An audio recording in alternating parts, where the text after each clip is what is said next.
Mga minamahal na taga-subaybay, maligayang pagdating sa aking channel.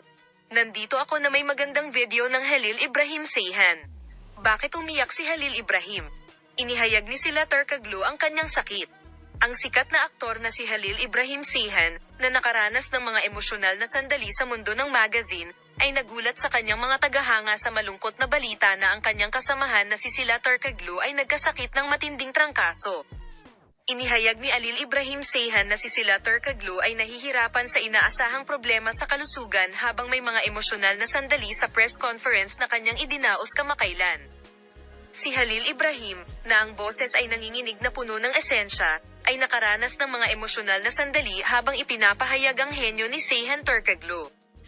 Binigyang diin ni Halil Ibrahim Ceyhan na si Sila Turkoglu ay nasa malubhang problema at sinabi ang sumusunod. May malubhang problema siya nitong mga nakaraang araw.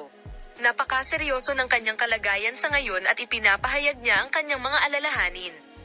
Ito ay isang napakahirap na panahon para sa ating lahat at hinihiling ko ang inyong mga panalangin.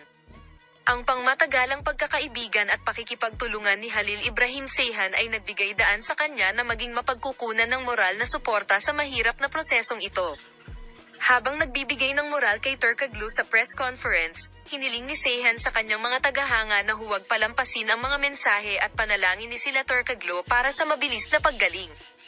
Agad na kumilos ang mga tagahanga ng sikat na mag-asawa sa social media sa balitang ito at ibinahagi ang kanilang mga mensahe ng suporta at panalangin sa hashtag na #GetWellSoon. Salamat sa lahat sa panonood ng aking video. Paalam, makita ka sa mga bagong video.